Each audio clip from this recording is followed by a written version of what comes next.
Welcome to This Explainer. Look, today we're diving into something absolutely crucial, the profoundly powerful Stoic philosophy of using silence to reclaim your psychological energy from what is, let's face it, an incredibly noisy world.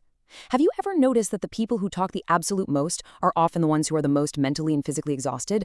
We live in this society that practically demands our constant input, whether it's the pressure to fire back at some inflammatory tweet or that massive urge to immediately defend yourself against a passive-aggressive work email. It never ends. But today, we're going to learn exactly how to step back and take our power back. We've got to start by just acknowledging that deeply draining feeling. You know the exact one I'm talking about. The feeling of always having to defend yourself, constantly clearing up misunderstandings, and just rushing to react to every single provocation. It is completely exhausting. Every single time you rush to explain yourself to someone who is honestly already committed to misunderstanding you, you are just giving away your valuable internal energy. And actually scratch the idea that this means you're standing up for yourself. It's not a sign of strength. It's a slavery of habit that slowly weakens you from the inside out. We do it because deep down, we desperately want people to understand our value. But the hard truth? This is exactly where you start losing. So this brings us to a pretty radical reframe of how we handle conflict.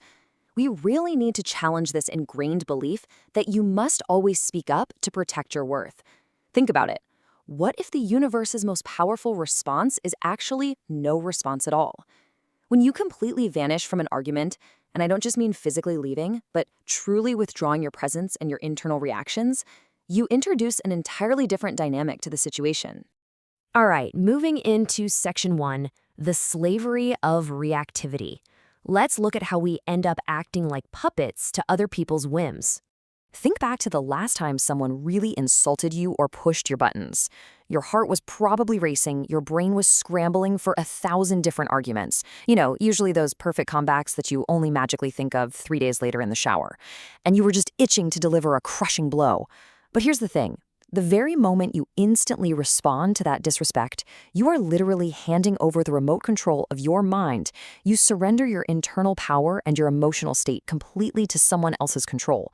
The person who deliberately triggered you has already won, because now they are the ones directing your behavior. You see, understanding what people are actually after is key here. In our hyper-connected digital age, attention is the ultimate currency. It's honestly far more valuable than money to a lot of people. People will fight, provoke, and manipulate just to get a tiny, tiny fraction of your attention. So, when you react predictably to every little slight, you're freely giving away your most valuable asset. But when you strip that attention away, when you show them they are no longer worthy of your focus, man, they become incredibly unsettled. Which leads us perfectly into section 2, the true power of silence. This is the ultimate Stoic antidote. Now, genuine silence, it is absolutely not a sign of weakness, and it definitely isn't an inability to respond. Think of it more like a massive looming question mark. When you go completely quiet, it makes you dangerously unpredictable. Literally nobody can read your mind. They have no clue what you're thinking or what your next move is going to be. Your calm demeanor and your unwavering silence create this tremendous, invisible psychological pressure that essentially forces the opponent to start questioning themselves.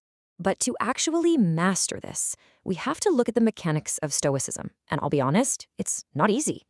Our natural human instinct is to immediately fix that uncomfortable tension with just a barrage of words.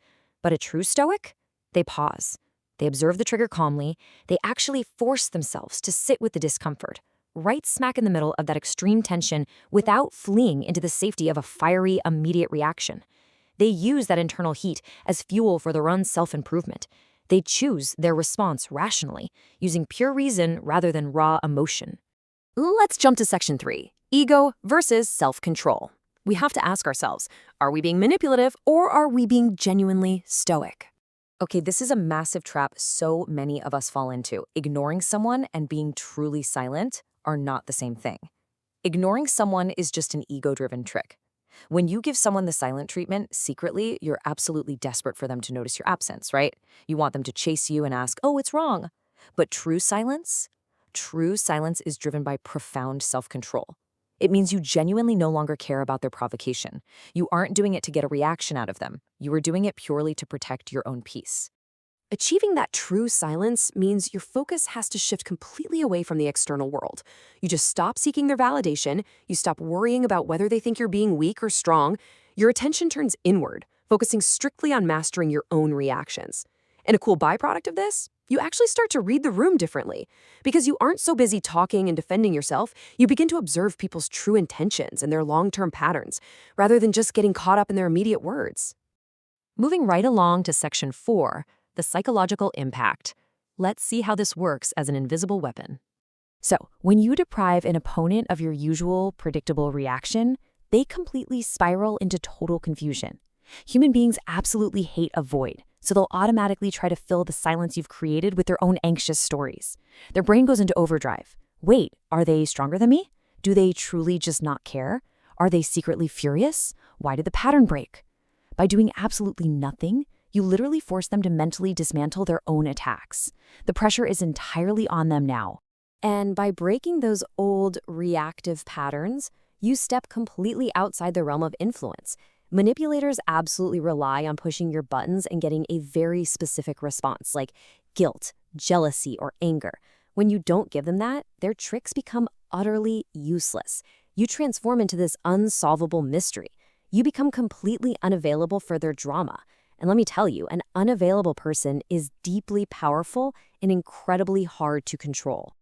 Finally, Section 5, Ultimate Emotional Freedom. This is about reaching the highest human state. Just sit with this quote for a second. True peace means your mood no longer depends on another person's actions. That is heavy, right? Think about the immense weight of that. In the past, maybe a kind message could make you ecstatic, and a slight or being ignored could completely shatter your day. Your entire emotional life was totally dependent on what other people did. But true peace, it means you are no longer a slave to those fleeting emotions. Look, you might still feel the sting of disrespect. Stoics aren't robots. We still feel pain, but you no longer let that pain dictate your actions. You observe it, you acknowledge it, and you refuse to become its slave. You become as stable and detached as a mountain. Now, reaching that level of mountainous stability means accepting a pretty hard truth. The world is just not designed to understand you. Not everyone is genuine, and frankly, not everyone wants to see you grow. You absolutely have to drop the exhausting need to be liked and approved of by everyone. Imagine sitting in a crowded, noisy room where everyone is just complaining or arguing, constantly trying to prove they're the best. And then there's you, sitting quietly in the corner, totally calm. You don't need to force your opinions on anyone because you know exactly who you are. That unshakable clarity, it only comes from silence, never ever from the cheap noise of the crowd. So as we wrap up this explainer, I really want you to think deeply about your day-to-day reactions. Every time you rush to explain yourself, every time you let a random insult ruin your day, ask yourself this: who truly holds the power over your peace of mind? Are you the master of your internal state? Or are you just handing the remote control of your mind over to absolutely anyone who knows how to push your buttons? The choice to remain silent might just be the most powerful decision you ever make.